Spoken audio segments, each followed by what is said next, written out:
L'area di marina di Gioiosa Ionica, denominata Cavalleria, era diventata mercato lucrese dello spaccio di droga, dove i tossicodipendenti potevano trovare qualsiasi tipo di sostanze stupefacenti. È quanto hanno scoperto le fiamme gialle della compagnia di Locri, che oggi hanno sgominato un'organizzazione criminale dedita al traffico di droga, composta da 19 soggetti, 17 dei quali in carcere. Gli arrestati, secondo l'accusa, sono legati alla cosca Mazzaferro.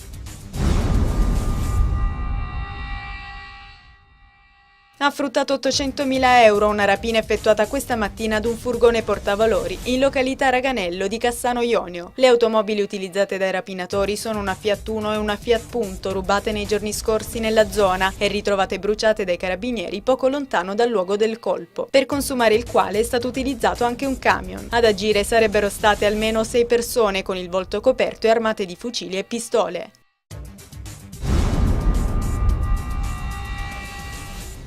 Ecco l'annunziata Iannizzi mentre prepara la miscela velenosa per il suo compagno 75enne nel bar dell'ospedale di Locri. La 45enne di Mammola ha acquistato un succo di frutta alla mela verde versando al suo interno della benzina, recandosi poi verso il reparto di geriatria del nosocomio, dove l'uomo era ricoverato dalla sera precedente per un'intossicazione da farmaci che pare essere stata provocata proprio dalla donna. I carabinieri l'hanno arrestata per tentato omicidio.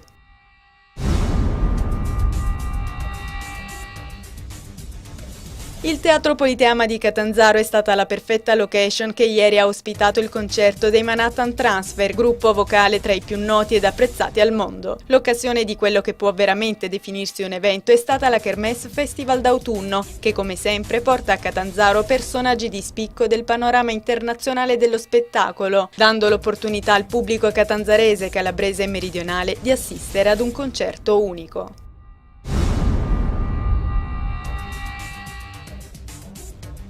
Questa mattina il campione dell'Inter, Diego Milito, ha ricevuto la cittadinanza onoraria a Terranova da Sibari, paesino dell'entroterra cosentino da dove i nonni Salvatore Milito e Caterina Borrelli 50 anni fa erano emigrati verso l'Argentina. La seduta del Consiglio Comunale è cominciata alle 11 in una sala gremita a cui hanno preso parte tifosi interisti provenienti da tutta la regione. Per il fuoriclasse è la prima volta in Calabria, che aveva conosciuto solo attraverso le parole dei nonni.